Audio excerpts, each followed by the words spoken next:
오늘의 주요 뉴스입니다. 주말에도 전국적으로 폭염과 열대야가 이어지는 등 8월에도 폭염 기세는 여전합니다. 다음 주에는 호우가 쏟아질 가능성이 있어 대비가 필요합니다.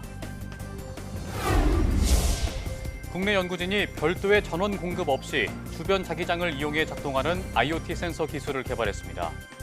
습도가 높은 환경에서도 전하 손실 없이 안정적으로 전기를 발생해 친환경 기술로 주목받고 있습니다. 지난달 우리나라 수출이 1년 전보다 5.9% 늘어난 608억 달러로 집계됐습니다. 반도체는 수출액이 31.6% 증가한 147억 달러로 7월 최대 실적을 기록했습니다. 우리 정부는 구글이 요청한 고정밀 지도 반출 요구를 검토하고 있습니다. 오는 11일 관계기관으로 구성된 협의체를 열고 구글의 5,000대 1 고정밀 지도 반출 여부를 결정할 계획입니다.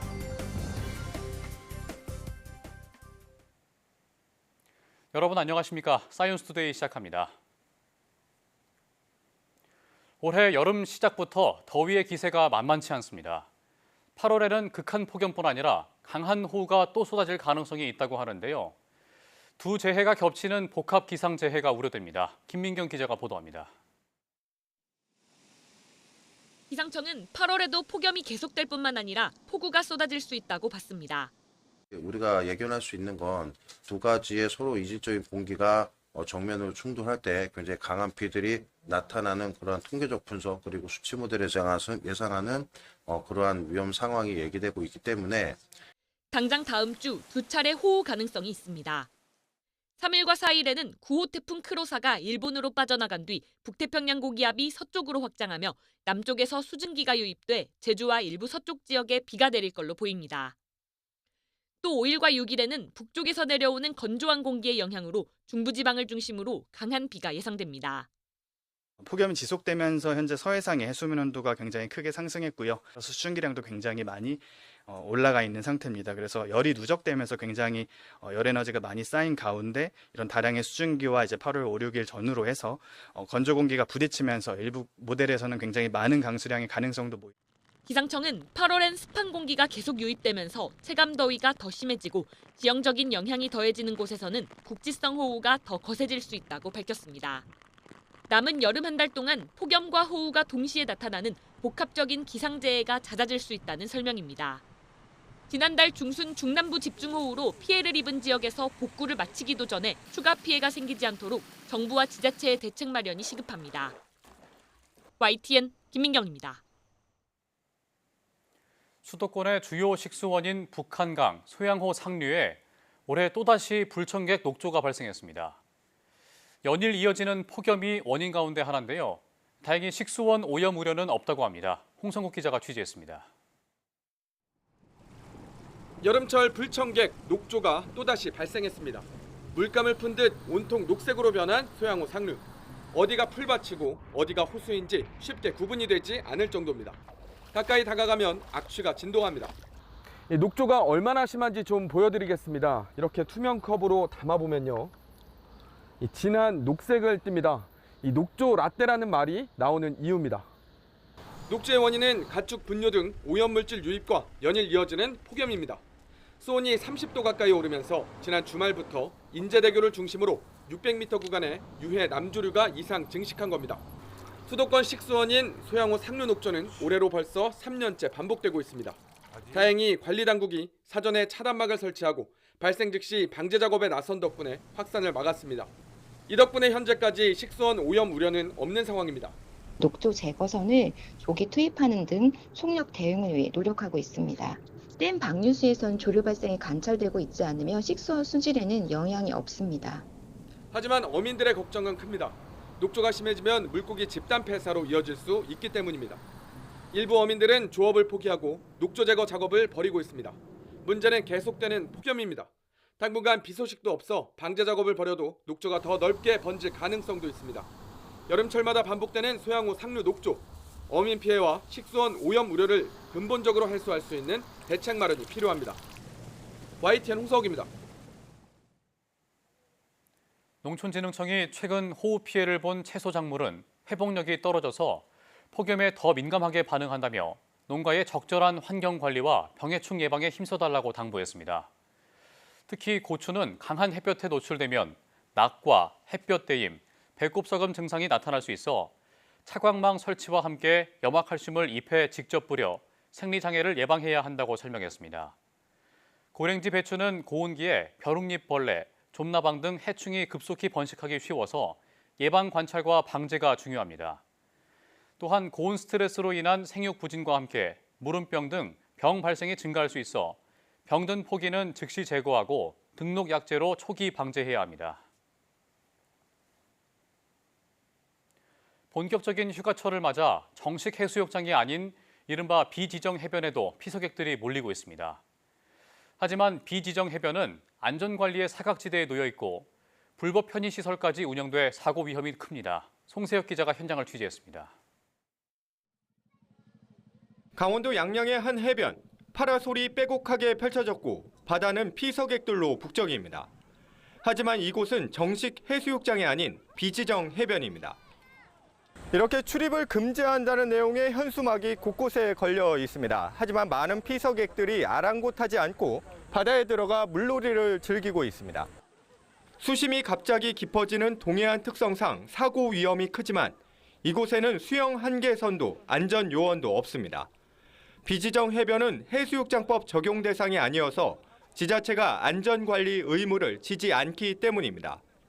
그런데도 구명조끼를 착용한 피서객은 거의 없습니다.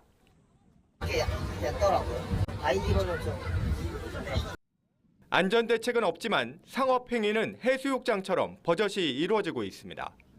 파라솔과 텐트는 돈을 받고 빌려주고 어촌계 건물은 허가도 없이 샤워장으로 쓰입니다. 성인 4,000원, 소인 3,000원. 원래 다른 시설인데 저희가 이걸 그냥 쓰고 있는. 취재가 시작되자 양양구는 샤워장 운영 중단을 지시했지만 파라솔 대여는 공유 수면 사용 허가를 받았다는 이유로 제재할 수 없다는 입장입니다. 물놀이 금지 구역이잖아요. 그냥 어거지로 계속 들어가지거든요. 부도수로 잘못된 거죠. 법적으로 따져보자 하면 방법이 없어요. 이런 비지정 해변은 전국적으로 80곳이 넘습니다. 관리 주체가 불분명해 사고가 나도 구조는 늦고 보상도 어렵습니다. 최근 3년간 6월부터 9월 사이 동해안 비지정 해변에서 숨진 사람만 39명. 올 여름에도 벌써 4명이 목숨을 잃었습니다.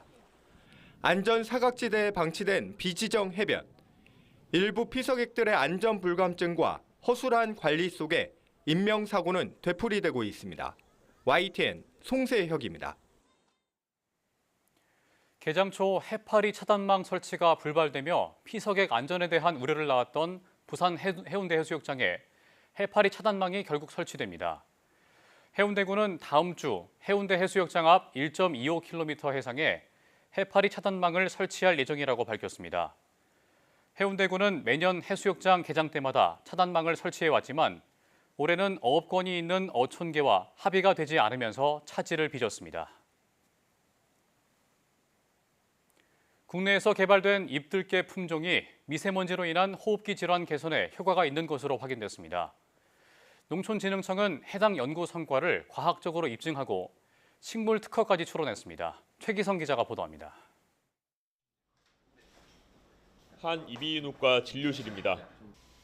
과거 미세먼지 농도가 높았던 봄, 겨울에 집중되던 호흡기 환자들의 발길이 최근에는 여름철에도 이어지고 있습니다. 여름철에도 산업활동으로 인한 미세먼지와 더불어 강한 햇빛과 높은 기온으로 호흡기를 자극하는 오존의 농도가 올라가서 기도점막에 염증을 일으켜 기관지염이나 천식을 악화시킬 수 있습니다. 이처럼 갈수록 대기오염이 심해지자 농진청은 기관지염증 같은 호흡기 질환을 완화할 수 있는 국산 잎들개 품종인 숨들을 개발했습니다. 숨쉬기 편하게 하는 들개라는 뜻입니다.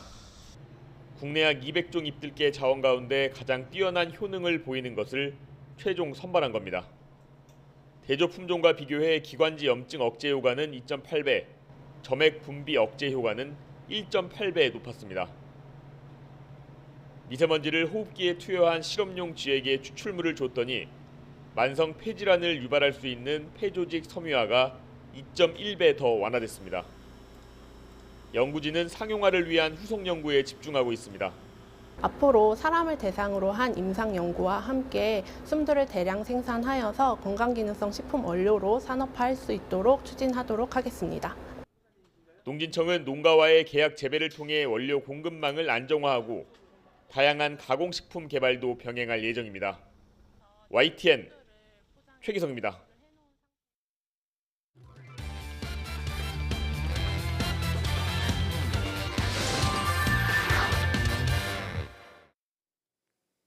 한 주간 주목할 만한 사이언스 이슈를 다 모아온 입늘소리입니다. 첫 번째 소식은 일상 속 슈퍼박테리아를 실시간으로 잡고 분석하는 기술입니다. 최근 항생제가 듣지 않는 이른바 슈퍼박테리아가 공기 중으로도 전파될 수 있다는 사실이 알려지면서 공중보건에 비상이 걸렸는데요. 이에 국내 연구팀이 공기 중에 떠다니는 슈퍼박테리아를 빠르게 잡고 분석할 수 있는 기술을 개발했습니다. 화면 보시겠습니다. 한국생명공학연구원 연구팀이 공기 중에 있는 박테리아를 분석하고 있습니다. 공기 중에 떠다니는 박테리아를 액상으로 포집한 뒤 진단 시료를 이용해 검출하는 건데요. 연구팀은 박테리아가 가진 특정 유전자를 정확히 파악할 수 있도록 편집 기술을 이용해 유전자를 절단한 뒤 증폭했습니다. 병원에서 널리 사용되는 실시간 유전자 증폭 검사 방식과 비교해 우수한 성능을 보였다고 설명했는데요. 그렇다면 이 기술이 어디에 쓰일 수 있을까요? 연구진의 설명 들어보겠습니다. 이 기술을 활용을 해서 그 공기 중으로 전파되고 있는 바이러스나 박테리아 그리고 곰팡이들을 검출할 것이고요. 건강을 위협하는 식중독 균을 포함한 다양한 유해균들을 대상으로 해서 연구를 진행할 예정입니다. 또 복잡한 분석 장비 없이도 현장에서 즉시 진단이 가능해 병원과 공항, 지하철 등 감염에 취약한 환경에서 활용될 수 있다고 설명했는데요. 공기로도 퍼질 수 있는 슈퍼박테리아 위협이 현실화되는 가운데 이 기술이 의료와 방역 현장에 어떤 변화를 가져올지 지켜봐야 되겠습니다. 이어서 두 번째 소식 만나보겠습니다. 스마트폰과 전기차 등 대부분의 현대 전자기기는 배터리에 의존하고 있죠. 이에 따라 작고 오래가는 고성능 배터리를 만들기 위해 더 작은 공간에 더 많은 에너지를 담는 기술 개발이 활발하게 이루어지고 있습니다. 국내 연구팀이 배터리 용량을 크게 늘리면서 안정성도 강화하는 기술을 개발했는데요. 포항공과대학교와 카이스트 공동연구팀이 개발한 이온소프트 폴리머라는 물질입니다. 배터리 내부 구성 요소를 단단히 결합해 에너지 효율을 올린 기술인데요.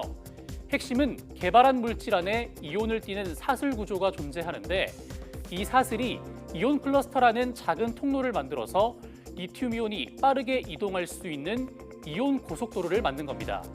이 때문에 이온이 막힘없이 자유롭게 이동할 수 있어 충전이나 방전 효율이 향상됐다고 말했는데요. 연구진의 설명 들어보겠습니다. 기존 배터리 제조 공정 및 상용화된 배터리 활물질을 그대로 활용하면서도 2.5배 이상의 무게당, 부피당 배터리 용량을 높일 수 있는 기술입니다. 전기 자동차가 한 번 충전에 350km를 주행할 수 있다고 하면 본 연구에서 개발된 소재를 사용할 경우 700km 이상을 주행할 수 있습니다. 연구팀은 고용량 전극이 필요한 차세대 리튬 금속 전지, 고체 전지 등에도 폭넓게 응용될 수 있어서 국내 2차 전지 산업의 경쟁력을 강화할 수 있을 것으로 기대했습니다. 지금까지 사이언스 이슈 다 모아온 입늘소리였습니다.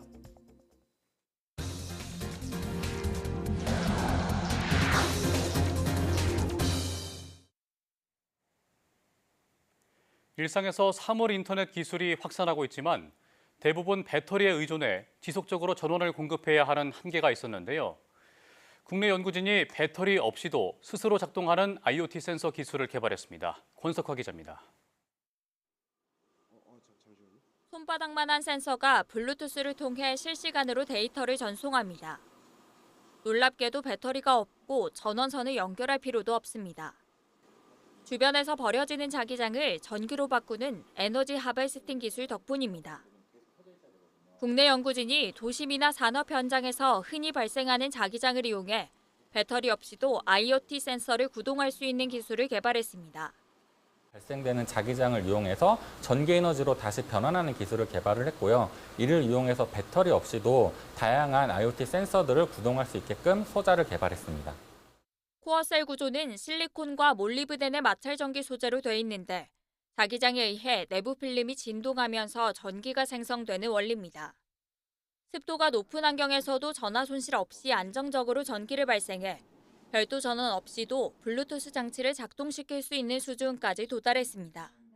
기존 대비 5배 이상 높은 출력 성능을 가진 이 필름은 얇고 유연해 다양한 곡면에 부착이 가능합니다. 복잡한 그런 설비에도 쉽게 설치를 할 수 있게 유연한 형태의 필름으로 제작을 하였고요.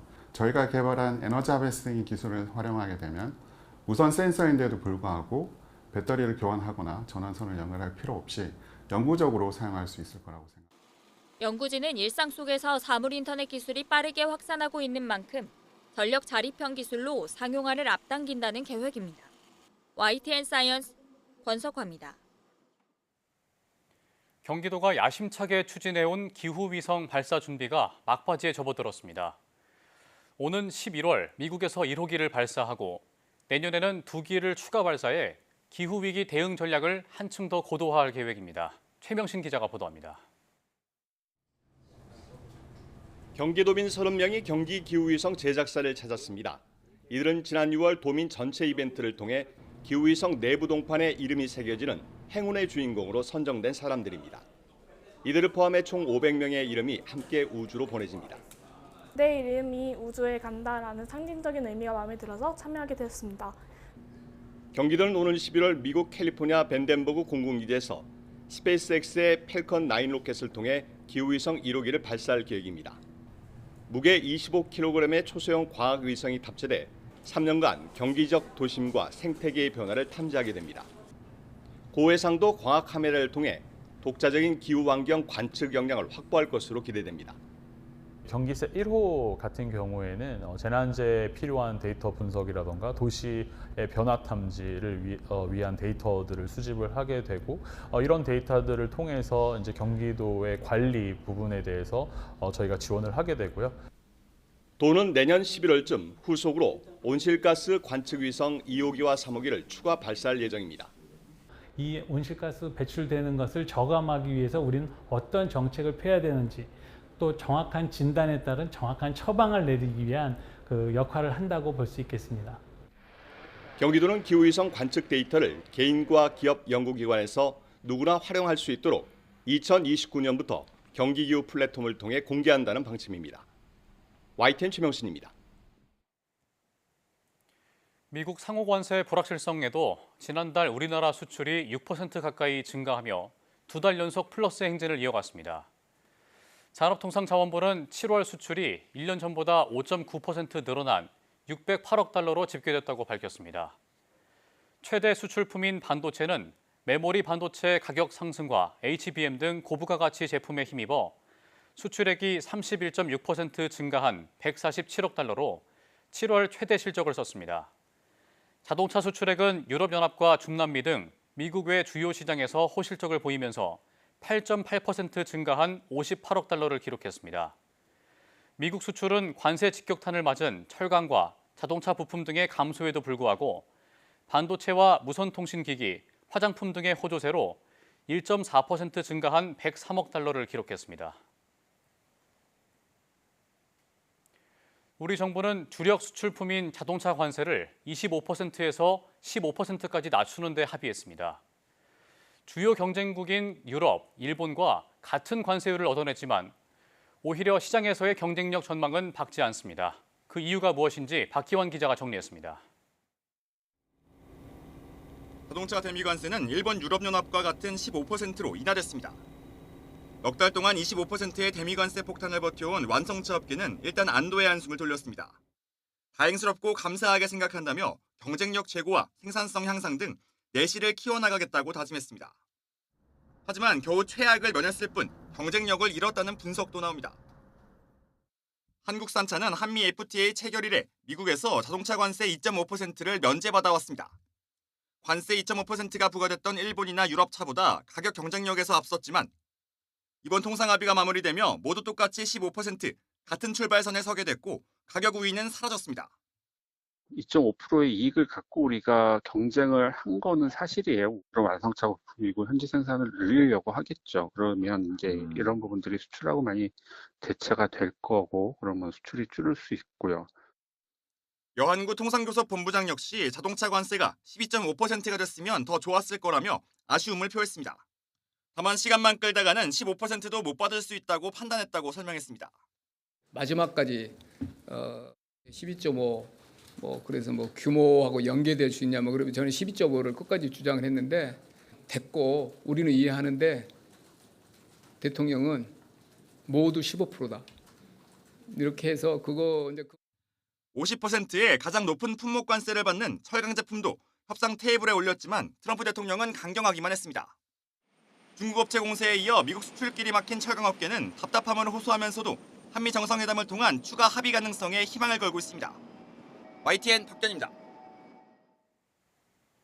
협상 과정에서 우리 정부는 미국의 강한 압박에도 쌀과 소고기 시장을 지켜냈습니다.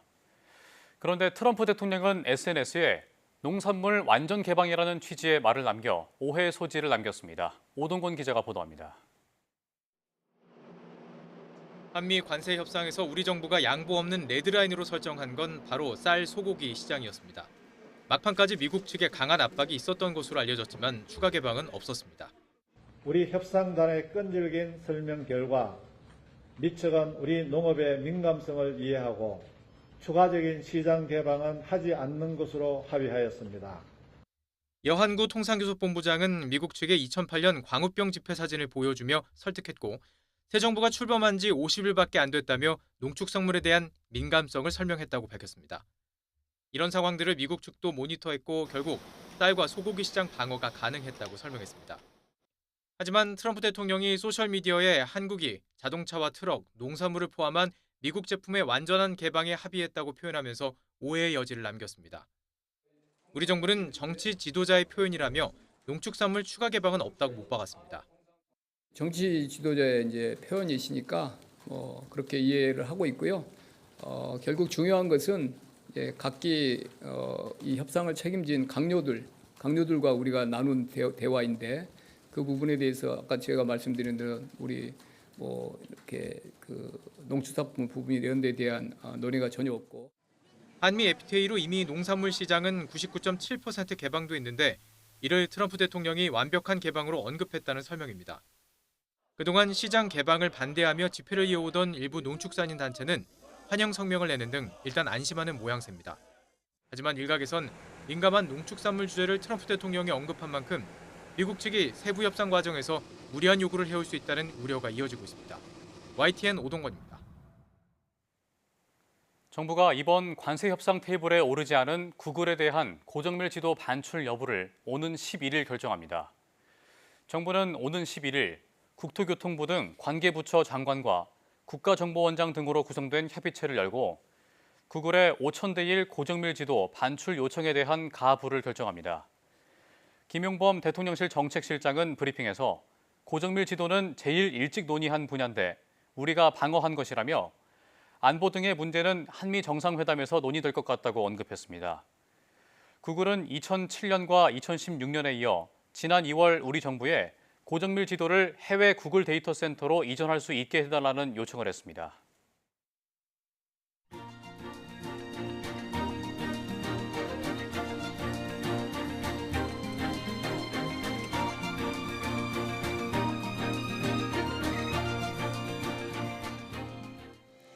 (8월에도) 극한 폭염이 이어지고 있습니다. 문제는 다음 주에 다시 강한 호우가 찾아올 거란 전망인데요. 아직 지난 폭우로 인한 복구 작업이 끝나지 않은 상황에서 우려가 큽니다. 전국적으로 피해 없도록 대비해야겠습니다. 뉴스 마칩니다. 고맙습니다.